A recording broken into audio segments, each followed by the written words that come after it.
Hey everybody, my name is General Mike Flynn and you're watching The Rebound with Coach Doherty, and I want you to enjoy this Thanksgiving period. Thank you. Welcome to The Rebound with Coach Matt Doherty. Welcome to The Rebound. I am Matt Doherty and I'll be your host. On this show, we explore remarkable rebound stories of resilience and recovery. We highlight the leadership qualities that emerge in the face of life's toughest challenges, revealing the strength and determination within individuals that inspire us all. With me today is someone that knows about leadership at the highest level and has certainly dealt with his share of adversity. It is a true honor to have with me today General Michael Flynn, the 24th U.S. National Security Advisor to President Trump, the Director of the Defense Intelligence Agency under President Obama, highly decorated military career, including key roles in shaping U.S. counterterrorism strategy and dismantling insurgent networks in the Afghanistan and Iraq wars.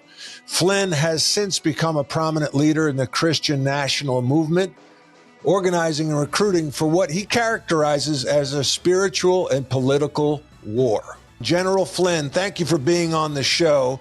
I was honored to meet you at Catholics for Trump at Mar-a-Lago with our friend Jim Caviezel. Tell us about your thoughts on Donald Trump being elected as our next president of the United States. Yeah, so this is a transformative moment in actually in world history, Matt, if you really want to dig into it, but certainly U.S. history. I call this sort of the third arc of time and history here in the United States of America. So Donald Trump is a very transformative figure in history and as a leader. A lot of he's clearly not well liked by the deep state, by the establishment, and he's an individual who has proven himself as president already under a brutal assault by elements of the deep state that committed a attempted coup to subvert the president of the United States. It's undeniable, Matt, and for your audience, they can take what they want from it, but it is undeniable what has happened in our country over the last 20, 25 years. But Donald Trump, is a resurrection, if you will, speaking of Catholics for Catholics, of in a moment in U.S. history that is giving the American people another sort of opportunity for some breathing space to get ourselves back on the rails of independence and liberty and freedom. I know you have a sports background and obviously a military background. And, one of the worst things as a coach is you have a 20-point lead at halftime and your players start to feel comfortable. And I've sent a big exhale amongst a lot of Americans, like we've arrived. But you've warned us that there's still a fight to be fought. Talk about that. Yeah, so a couple of things, and people can go to my website at generalflynn.com and they can look at the articles that I posted. I mean, these are not provocative; these are realistic. So the day after the election, what my warning was to everybody, to America particularly, was, and I used a military metaphor, and I used the D-Day invasion, Matt, and the D-Day invasion. The way I described it was the day after the election, where everybody was like, "Okay, we're going to be okay now." I said, no. What we have done is we are I called it D-Day +1. That is a constant struggle. It's a constant sacrifice. And people have to understand that it's not just one guy that's going to be able to accomplish this. You know this, Coach, as not only a coach, but a member of championship teams. It requires an entire team effort. It requires the guys and gals in the bleachers, right? It requires everybody to weigh in. And right now, that's what my call to action is we are only at D-Day +1. Let's not declare victory yet. We haven't even gotten to governing yet. All we've gotten is we're in a transition period. So, and then my warning, my more sort of longer and strategic warning that I just published the other day, it had a lot to do with this exchange of very provocative weapon systems in Europe, in Eastern Europe, where we are now talking about nuclear war. And I don't even like to use the word nuclear. and war, those words together. But we are in a potential very provocative period of history right now, where we are using terms like nuclear war, limited nuclear exchange, tactical nuclear weapons. We are firing both sides. So U.S. provided and United Kingdom provided nuclear capable weapon systems, missiles, to Ukraine. They have already used them. And Russia has already given what I believe is an imminent warning. Russia actually fired nuclear capable missiles, man. I don't know if you know this or your audience knows this, but they fired nuclear capable missiles with no warheads. Okay? No warheads. What does that mean? So Explain that to us. I call it the ultimate warning by Putin to basically say, hey, look, folks, you just fired very provocative nuclear capable missiles at me. I have a responsibility as a nation state leader to protect my citizens, to protect my sovereignty. And frankly, we don't know whether or not there's those weapon systems that you're firing have been matched up with nuclear warheads. So I'm giving you what I call, this is my words, I call it the ultimate warning from the largest owner of nuclear weapons on the planet, and that would be Russia. And so we are in the throes of that while we're transitioning into a new administration with a world that is uncertain, a little bit chaotic, and a domestic security landscape here, Matt, that is really dangerous. And that's one of the areas that maybe we'll talk a little bit about, because I think the domestic landscape of America right now, we're in a divided sort of ideological sort of combat, to use a military term. And we have an infiltration by communists into our government, principally from the CCP, the Communist Chinese Party. And I can't, and I don't say that because I read about it on the internet, Matt. I mean, I'm saying this because it's very real, and it's been going on for the better part of 20 to 30 years, if not longer, but certainly the better part of 20 to 30 years. And their infiltration is in every component of our government and all of the other institutions that we have, in America, like the institution of education, higher learning, right? Institution of the corporate world, the business world, and many nonprofits, many non-governmental organizations that the Chinese basically control right here in the United States of America. And why? You say why? Because they have 1.6 billion people, and they're looking constantly around the world for resources. If you really study their One Belt, One Road initiative, that's what it's all about. It's about access to three principal commodities: food, water, and energy. And I want more and more people in our country to understand and recognize that this isn't just about a guy named Donald Trump. This is about the competition. We call it in the world of sort of geostrategic diplomacy, this idea of great competition, great power competition. That's what this is all about. That's my world. That's what I studied. That's what I sort of grew up to be. As much as I fouled out on basketball courts, they used to call me Blue Shorts.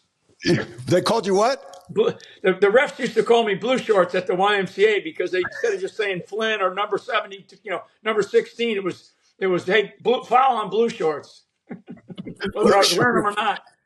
Well, I know you were scrappy and a competitor. I didn't ever have to watch you play, but knowing and studying you, I would like you to be on my team, and I'm glad you're on my team, or I'm on your team. The question will be, will you be on Donald Trump's team? Because he has promised to bring you, or mentioned that he was going to bring you back. Is he bringing you back? And if so, what role? I have been engaged with the key members of his national security team. I have been through nearly 34 years of military service. 5 of those years, Matt, were in combat. I have been through clearly 4 years of incredible levels of persecution, and then these past 4 years fighting to get our country back.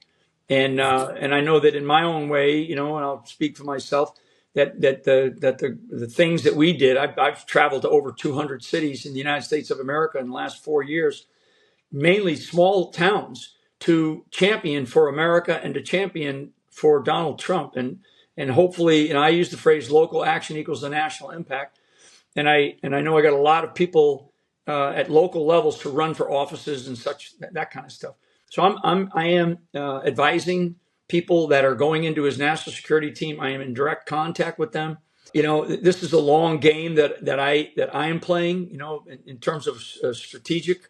I have children and grandchildren, and everybody wants to know in these early days of a new administration. What are you going to do? What are you going to do? And so what I will do is I will continue to do what I've always done: is fight for this country, serve this country, serve those that lead it, that I have great respect for, and those that love this country. And I will fight against those, metaphorically fight back against those who are trying to destroy it. And we do have an element that is trying to destroy it. You stated that the gates of hell will be unleashed under President Trump. Tell us what that will look like. Yeah, I think that if people, and maybe, you can post it or something for your audience, but his 10-point plan to basically eliminate the deep state, So that's a really important video that he put out and a statement that he put out. So I believe what we are going to see with some of the effectiveness and efficiency activities that are being taken by Vivek, who I've been in touch with, Elon. I've been back and forth with Bobby Kennedy, because the military-industrial complex and the pharmaceutical complex, right? These are the two giant lobbies, right? I mean, particularly the farm. Most people don't know we talk about pharmaceuticals and all this stuff. Pharmaceutical lobby is like the largest lobby in the United States government. I mean, they're huge. So these complexes are going to be they're going to be under siege here by this administration and by but with the likes particularly of Bobby Kennedy, because Bobby Kennedy is a formidable mind and talk about a healthy guy and somebody who with all of the challenges that we've all gone through in life, there's a man. And I'll specifically speak to him because Trump is in this same category as far as I'm concerned. But Bobby Kennedy put country before self. Trump could have been out enjoying all of his big golf courses. He put country before self.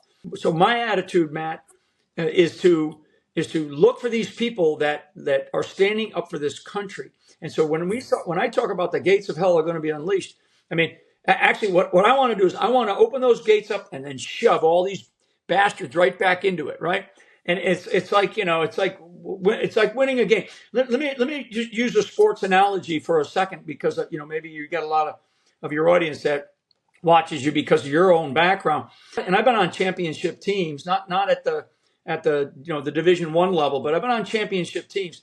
You don't play for the championship game. You're not in the NCAA finals yet. You got to win next Friday night's game. And then you got to train for the next Friday night. You got to win. You got or Tuesday night or Friday night. You got to win each game as you go forward. Then you can start talking about the championship game once you're there. But once you start talking about we're going to be in the championships this year, you're going to lose. And that's right. That's where I'm at. Let's go to break. And when we come back, the general is going to discuss the most significant rebound of his life. OMJ Clothing is an elite men's clothing store that provides a vast array of spectacular brands of men's lifestyle apparel for every day. Elevate your business upscale casual at OMJ. Success comes from standing out. The Rebound is sponsored by Sector Spider ETFs, a unique family of exchange-traded funds that divide the S&P 500 into 11 sector index funds. You can buy just the sectors you like or customize the S&P 500 by weighting the 11 sectors to meet your financial objective. Please visit them on the web at sectorspiders.com. That's sector, SPDRS.com. Alps Portfolio Solutions Distributor, a registered broker-dealer, is the distributor for the Select Sector Spider Trust. General, tell us about your rebound story. Yeah, great, Coach. And thank you so much for having me and allowing me to talk a little bit about this. So a couple of things. I want people to understand that I was raised in a military family. Both my grandfathers served in World War I. One of those served in World War I, World War II. My father served in World War II, Korea. My family is a military service-oriented family. that's what I wanted to do from the time that I can remember. I joined the Army. I went into the military. I served almost 34 years. I served 5 of those years in combat, okay, direct combat operations overseas against foreign enemies that, would have killed me had they had a chance. And then I come out and I get out of the military and I meet Donald J. Trump, and he and I connected. And so I said, yeah, I'll help you out. And, I was a Democrat. Most people don't realize that. Yes. Yeah. No. Yes. Yeah. I was going to ask you about that. Yeah, so I went into the White House as a Democrat. Donald Trump actually considered me to be one of his final VP candidates to be vice president, right? I mean, prior to the convention of 2016, and so the rebound aspect of my life as I went into the White House, and then sort of things began to unravel, and now what we know is there was an Oval Office meeting on 5 January 2017, headed up by Barack Obama. It came out in my dismissal in the investigation of my case, that they actually there was a meeting to conspire to subvert the duly elected president of the United States, and the first target was Mike Flynn. So, long story short, I became a target of the quote unquote deep state. I ended up pleading guilty, basically to protect my son, who did nothing wrong. But if you watch my film, people can go to flynnmovie.com. We deal with mental health issues in my family. These people are evil. These are evil people, and so that comes out in the movie. We provide a very intimate discourse in this film. It's a very powerful, inspiring film, and people need to go see it. My wife and I finally sat down after a really terrible hearing with a very corrupt judge who still sits on the federal bench, and we said, we're not going to take this anymore. We are going to go in and we're going to request that our case be the charges be dropped, that my case be dismissed. And then I got a new lawyer, and we fought tooth and nail. It was a huge gamble. We have to have this sense of humor and this toughness, but we also have to have this determination and this resilience against tyranny and corruption. And we have both of those in our country right now. And it is not, and we're not, it's not over yet. So my story, and the phrase "fight like a Flynn" is, I'm not kidding about it. You have to know what your limitations are. You've got to know what your capabilities are. I base my resurrection on 3 things: my faith in God, the family that I came from, and the family that I still have, thank God, and what I call true friends, Coach. Because during that period of time when things are the worst moment of your life, you find out who your true friends are. Because many people that I had as friends, that I thought were friends, I didn't hear from them. It's funny that I'm talking about this right now, because this morning I heard from a person, Coach, who I haven't heard from in like 6-7 years. And all of a sudden they see my name popping up and Trump wins, so maybe they can get a little bit of and I'm like, I sent a very snarky, note back to the person. And I said, basically, thank you, but no thank you. But true friends matter to me a lot, because I'm a very loyal person. If you're on my team, right? If you're on my team, and you know that. President Kennedy said, victory has many fathers, but defeat is an orphan. Yeah. And I lost my job as the head coach at North Carolina in 2003, my alma mater. And my Rolodex got cleaned out by about 75%. And there was somebody that I was in 2 of his 3 weddings. I gave him great seats at games. I hadn't heard from him since. And so it's almost more telling who doesn't call you versus who calls you. Yeah, and this is so important, Matt, because I think that your story, because I do know your story, and I think it's a very powerful, inspiring story. And once I got the call from Trump, which was going to pull me out of the mess, I fully expected that the next call that I was going to get was going to be from the Vice President of the United States. Okay, because I went through hell. And for nothing that I did. In fact, in my dismissal, it talked about the crime committed against me by the government. So I thought the next call I was going to get was going to be from the vice president to say, Mike, we're so sorry that you went through this. To this day, and that man has spoken very poorly about me. To this day, he has never called me to say, Mike, I'm so sorry for what our nation did to you. And, it's unforgivable. And I just want you to know that we're sorry. That tells you a lot about people. Why do you think he hasn't reached out to you? Because he always feared me a little bit. He didn't like the relationship I had with Trump. I was very close with Trump. Mike Pence is a big time establishment rhino. In the Bible, there's a name Judas, right? And in modern day history, Pence is right up there with him. So faith, Mike, faith in God, or faith coach there, faith in God, and faith in my family and faith from my family are the way that I think, and I don't live with hate in my heart. I'm not a vindictive person. I'm a very determined guy. Well, you could sense it when you came on. I didn't know what to expect, right? I expected a military guy who let's go. I don't have any time to waste. We had some technical issues and you were laughing. You were smiling. That really set the tone for this conversation, and I'm grateful for that. I'm grateful to have you on this show, grateful to get to know you. And as Jim Caviezel said, and I said in the open, you are one of the great Americans that will ever be. And I'm talking to him. And that's why I was really proud to get my picture with you at, Catholics for Trump. What question didn't I ask you that I should have?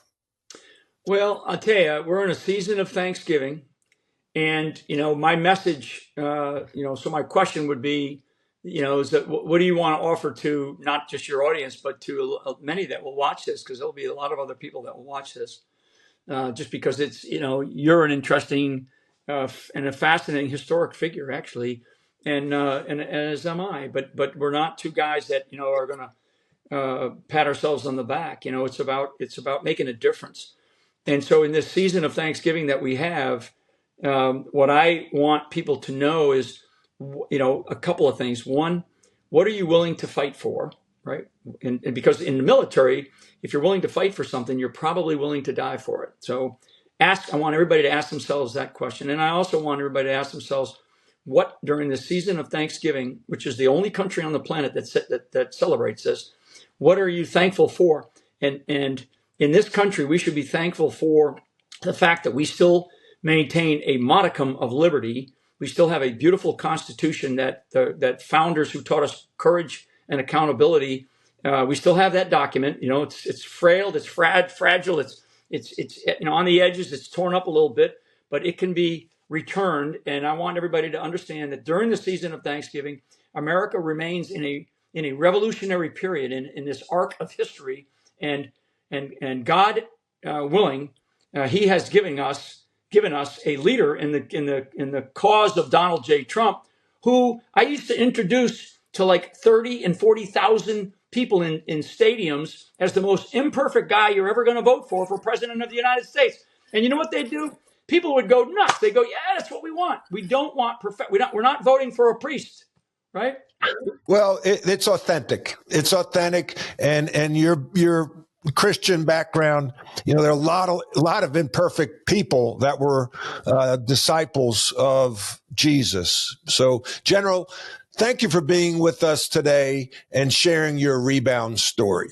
Great, thank you so much, Coach, and God bless them. We'll come back on at another time. Leadership is a learned behavior. We all lead in some way, shape, or form. We all deal with adversity. And when you do, I challenge you to rebound. I challenge you to learn and grow. If you'd like to contact me, you can reach me at dohertycoaching.com. That's DOHERTY.com. Thanks for tuning in.